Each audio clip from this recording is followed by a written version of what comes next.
आपको पता है हमारे पास अपना कुछ नहीं है, हमारी इवन तो ज़ुबान भी अब फ़िलहाल अपनी नहीं है।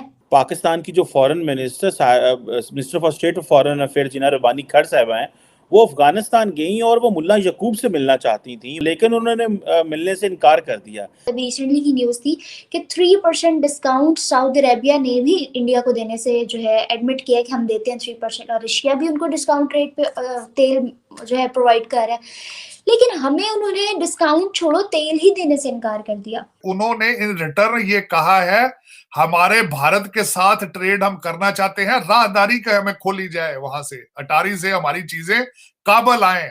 सऊदी अरेबिया इंडिया को ऑयल दे रहा है, आपको पता है we are Muslim country, Saudi Arabia भी मुस्लिम कंट्री है, यूएई मुस्लिम कंट्री होने के बावजूद, सऊदी यूएई मुस्लिम कंट्री होने के बावजूद हमें वो डिस्काउंट पे ऑयल नहीं देते और इंडिया को डिस्काउंट पे ऑयल देते हैं। कुछ और नहीं मिल रहा, लंडा बाजारों का रुख नहीं हो सकता, हाथ गर्म नहीं हो सकते, जिस्म को गर्म नहीं किया जा सकता। एक 20-25 रुपए का अंडा था आमिर साहब, वो 150 में मिलेगा या वो भी नहीं मिलेगा? हालात जो हैं वो इतने बुरे हो चुके हैं कि ना आपको कोई डॉलर दे रहा है, मतलब सऊदी अरब आपको कब तक आपको दे, सवाल ये है। चाइना आपको कब तक दे? हम तो बैठे निकम्मे नलायक लोग, हम तो आपस में जो मुल्क की हमने हालत कर दी है। ट्रू, मतलब उसके बाद चाइनीज भी हंसते होंगे हम पे, सऊदीज भी हंसते होंगे। शायद वो मुसलमान ही नहीं होंगे, शायद उनके अंदर जो है ह्यूमैनिटी नहीं है कि वो अपनी मुस्लिम बहन भाइयों का ख्याल नहीं कर रहे और एक नॉन मुस्लिम कंट्री का ख्याल कर रहे हैं। आज ये भी दुआ करें कि कोई इनको कर्जा ना दे, आप ये भी दुआ करें कि आए मिल के दुआ करें इनको और कर्जे ना मिले बाहर से, ये जहां जाए जूते खाकर वापस आए। इंडिया ने ह्यूमैनिटी निभाई फलस्तीन के इशू में।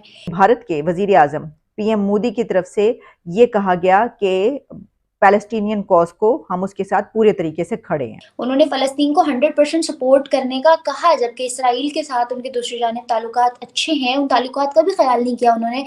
अब आप ये देख लें कि इंडिया और इजराइल बहुत ही करीबी दोस्त, कमाल की दोस्ती, कमाल के ताल्लुकात हमेशा से, और उन्होंने अपना जो है दिल खोला फलस्तीन के लिए। हम मुस्लिम कंट्रीज हो के हमने भी तो फलस्तीन को सपोर्ट नहीं किया। मोदी साहब ने एक बड़ी बहुत मुस्बत स्टेटमेंट दी है, उन्होंने कहा है कि हम उन मुल्कों की भी आवाज बनने की कोशिश करेंगे जिनकी आवाज ऐवान इक़्तिदार में या यूनाइटेड नेशंस में नहीं जा सकती। आपको पता है हमारे पास अपना कुछ नहीं है, हमारी इवन तो जुबान भी अब फिलहाल अपनी नहीं है, तो उन चीज़ों को देखते हुए हमें उनकी माननी पड़ती है, सुननी पड़ती है। बाकी कंट्रीज़ तो इतनी ज़्यादा डिस्काउंट लेने से रिफ्यूज़ कर सकती हैं क्योंकि उन्हें डर होगा कि क्या पता रशिया दे ना दे, ऑयल देने से इनकार क्यों ना कर दे। मगर हम कहीं ना कहीं लकीर के फ़कीर आ जाते हैं, तो हमें एडमिट करनी पड़ी वो बात। हमने उस वही सुनते हुए रशिया को कहा कि हमें 40% डिस्काउंट चाहिए एंड रशिया रिफ्यूज़ड, क्योंकि अच्छा अब इसमें बड़ी एक लॉजिकल बात यह है कि रशिया ने रिफ्यूज़ क्यों किया। हमने तो वही यूरोपियन कंट्रीज़ वाली बात, स्टेटमेंट पे जो ऑयल कैप वाली बात थी उसको मानते हुए हमने डिस्काउंट की डिमांड डाल दी कि हमें 40% डिस्काउंट चाहिए, जिसका मतलब ये है कि अगर रशिया 100 रुपये का फॉर एग्जांपल तेल बेच रहा है तो वो हमें चाहिए 60 रुपीज़ में, जो कि उनका लॉस है। उसको इसमें हार्डली कितना प्रॉफिट हो जाएगा, 10-20, इससे ज़्यादा नहीं। तो जहाँ पहले वो हाफ का रेशो रख के प्रॉफिट ले रहा था और उस प्रॉफिट को वो लोग इन्वेस्ट कर रहे थे अपनी वार के अंदर, अब उसका 10% हो जाएगा, जो कि बहुत लॉस में जा सकते हैं वो। अदर देन दैट, चलो ये तो हो गया कि पाकिस्तानियों ने डिमांड किया, लेकिन रशिया ने रिफ्यूज़ क्यों किया? Y Russia refused? एक तरफ वो डिस्काउंट के साथ, अभी रिसेंटली की न्यूज़ थी कि 3% डिस्काउंट सऊदी अरेबिया ने भी इंडिया को देने से जो है एडमिट किया कि हम देते हैं 3%, और रशिया भी उनको डिस्काउंट रेट पे तेल जो है प्रोवाइड कर रहा है, लेकिन हमें उन्होंने डिस्काउंट छोड़ो तेल ही देने से इनकार कर दिया। What's the reason? इसके पीछे बेसिक रीज़न ये है कि एक तो if we see in past, तो पास्ट हिस्ट्री में रशिया ने एक पाकिस्तान के ऊपर क्लेम किया था, पाकिस्तान के ऊपर एक इल्ज़ाम लगाया था कि ये जो मुल्क है ये यूक्रेन के वेपन्स में हेल्प करता है, हिडन हेल्प करता है, इस वजह से हमें इस मुल्क से ख़तरा है और हम इन लोगों के साथ नहीं चल सकते। उसकी वजह से पाकिस्तान और रशिया की ट्रेड के ताल्लुकात कभी भी खासे अच्छे नहीं रहे। लेकिन अगर दूसरी जाने बात करूं कि अभी करंट सिनेरियोज़ में ऐसा क्या हुआ कि रशिया को के दिमाग में अभी भी वो बात है, तो करंटली कोई भी मुल्क अपना जो है ना खुद का डाउनफॉल चाहता है और ना ही अपने बेनिफिट से हट के सोचता है। जिस तरह से डेवलपमेंट दुनिया में चल रही है, इकॉनमी लोगों की आगे बढ़ रही है, उन चीज़ों को अगर देखा जाए तो आपके सामने है कि रशिया को नज़र आ रहा है, रशिया छोड़े पूरी दुनिया को नज़र आ रहा है आने वाले टाइम में 2023 में पाकिस्तान का इन्फ्लेशन और पॉवर्टी कहाँ जाएगा।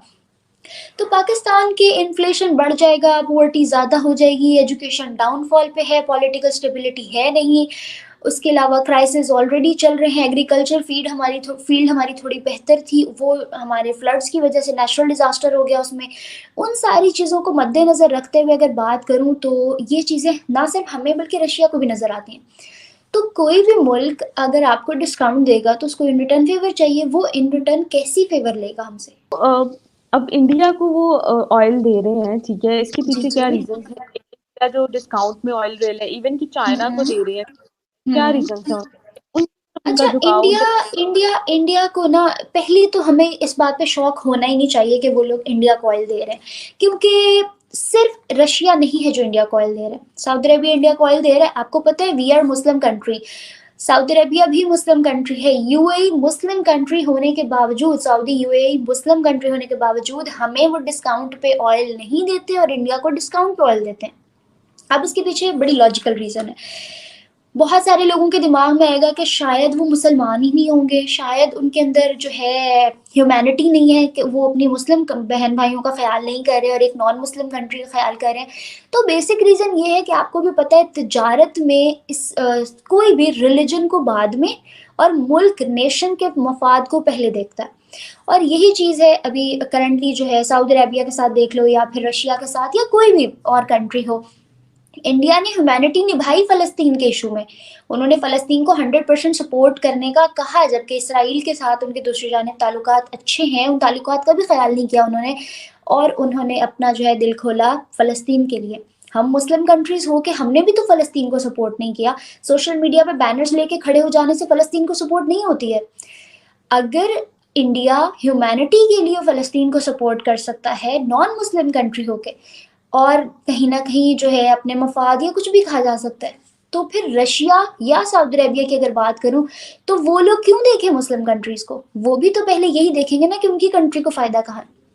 खैर, इन्हीं चीज़ों को देखते हुए जो है रशिया के चाइना के साथ, आपको पता है जैसे पाक चीन दोस्ती है हमेशा, इसी तरह रशिया और चाइना की भी बहुत अच्छी दोस्ती है और वो लोग हर चीज़ में उनको हेल्प करते हैं। इंडिया जो है वहाँ इन्वेस्ट भी करता है, वहाँ प्रोडक्शन भी करता है, वहाँ पे अपनी फैक्ट्रीज, कंपनीज, अपने लोगों का काफ़ी अच्छा खासा उनका लेन देन है, और जो कि दोनों के लिए बेनिफिशियल है। वो लोग अगर इंपोर्ट एक्सपोर्ट करते हैं ना, तो अगर वो लोग उनको ऑयल सस्ते में देते हैं तो इन रिटर्न जो है इंडिया उनकी मैन्युफैक्चरिंग सस्ते में करता है। बहुत सी प्रोडक्शन है जो इंडिया से होती है वहाँ से नहीं होती। एग्रीकल्चर उनका बहुत अच्छा है, तो यूक्रेन की वजह से उनका एग्रीकल्चर जहाँ एक तरफ डिजास्टर में है, दूसरी जानब इंडिया का एग्रीकल्चर अच्छा है, तो वो लोग उनको वो एक्सपोर्ट कर देते हैं और उनसे ऑयल इंपोर्ट करा लेते हैं। और इसमें इंडिया भी बड़ा बिजनेस माइंड के साथ चल रहा है। इंडिया का सबसे बड़ा बेनिफिट ये है कि इंडिया उनसे लेता है डिस्काउंटेड रेट पे ऑयल रशिया से, और हमारा ही पड़ोसी मुल्क, पड़ोसी तो खैर नहीं इतना कह सकते, लेकिन हमारे ही साथ से अलग हुआ 1971 की वार में बांग्लादेश हमसे अलग हुआ, बाद में अलग हुआ इंडिया से हमसे बांग्लादेश, और आज देखें कि हमने बांग्लादेश के साथ ताल्लुकात अच्छे नहीं रखे हुए, हम उनके साथ जो है ट्रेड नहीं कर रहे, हम उनके साथ कोई इकोनॉमिकल हो या फिर कोई भी हमने ना बिजनेस पॉइंट ऑफ व्यू से ट्रेड या किसी भी तरीके से हम उनके साथ ताल्लुक अच्छा नहीं रखा हुआ। लेकिन इंडिया रशिया से ऑयल लेता है सस्ते दाम पे और वो आगे बांग्लादेश को बेचता है।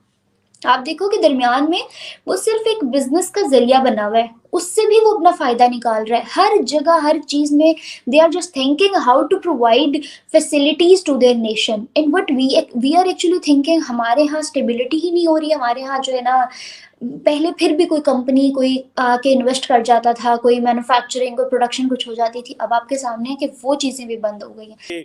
पाकिस्तान की जो foreign minister for state of foreign affair Hina Rabbani Khar साहब हैं, वो अफगानिस्तान गई और वो मुल्ला यकूब से मिलना चाहती थी। मुल्ला यकूब उनके डिफेंस मिनिस्टर हैं और जो टीटीपी पे कंट्रोल उनका था और टीटीपी के साथ टॉक्स करवाने में भी उनका बड़ा रोल था, लेकिन उन्होंने मिलने से इनकार कर दिया। चीमा साहब, एम्बेरसमेंट ये है कि हिना रबानी खर साहबा को चाहिए था कि आप त्यारा लेकर, एक बैंकरप्ट कंट्री का त्यारा लेकर आप वहां चली गई हैं, यहाँ से फोन करके पूछ लेती कि मुल्ला याकूब मुझे मिलेंगे भी या नहीं मिलेंगे। वहां जाके पता काबल में करना कि वो मुझसे नहीं मिलना चाहते, एम्बेरसमेंट, ज्यादती। एक ऐसा कंट्री जिसके के पास रिजर्व नहीं है, बहुत हालात खराब हैं, और ये अपने जहाजों को और हेलीकॉप्टर्स को इस तरह लेकर घूमते हैं जिस तरह ऊबर लेकर फिरते हैं, ये ज्यादती की है। इनको चाहिए था यहीं से पूछ के जाते। दूसरी ज्यादती ये की गई, आप कह रहे हैं टीटीपी, ये टीटीपी ने अपना जो है वो सीज फायर जो थी उसको उन्होंने खत्म कर दिया है। लेकिन यहाँ पे मैं ये बताना चाहूंगा, उस सीज फायर के दौरान भी 300 से ज्यादा अफराद उन्होंने मारे हैं। ये कैसा सीज फायर था ये? तो आप कह रहे थे कि हमारे रिलेशनशिप हमारे ना होने के बराबर, आपके रिलेशनशिप ना होने के बराबर नहीं है, नेगेटिव है, दुश्मनी है इस वक्त। आप इस वक्त हालते जंग में हैं उनके साथ।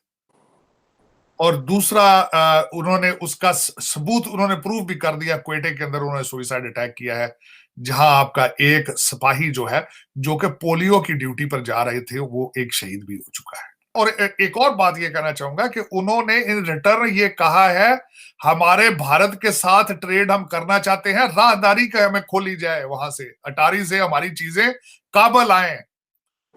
उन्होंने ये कहा है। और उसकी हकीकत मैं ये बताना चाहूंगा कि आपने पहले भी उनकी राहदारी उनको नहीं देते, तो भारत क्योंकि वहां पे गुडविल प्रोजेक्ट करता है, वो पहले चाबहार के जरिए, ईरान के जरिए कर रहे हैं ऐसी चीजें।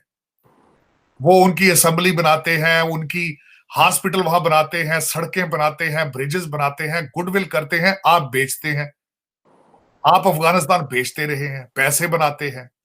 अब रिसेंटली शहबाज शरीफ साहब ने जब स्टेटमेंट दी कि अफगानिस्तान के पैसे जो हैं वो अमेरिका को चाहिए रिलीज करें, दे रिटेलिएटेड। उन्होंने कहा कि हमारे पैसे ना मांगा करो उनसे। अब उसके पीछे क्या सीक्रेट है? सीक्रेट ये है कि अफगानिस्तान का अपना कोई बैंकिंग सिस्टम नहीं है, और पाकिस्तान का उसमें लालच इनको नजर आता है कि वो डॉलर आएंगे यहाँ पे और हम उनको सीधे लंदन भेज देंगे। अब वो आपसे जान छुड़ाते हैं, बल्कि ठुड्डे मार रहे हैं आपको। पाकिस्तान को, भारत को आज कांग्रेचुलेट करना चाहिए। G20 की प्रेसिडेंटशिप का आज उनका पहला दिन है। मोदी साहब ने एक बड़ी बहुत मुस्बत स्टेटमेंट दी है। उन्होंने कहा है कि हम उन मुल्कों की भी आवाज बनने की कोशिश करेंगे जिनकी आवाज ऐवान इक़्तिदार में या यूनाइटेड नेशंस में नहीं जा सकती। Very positive.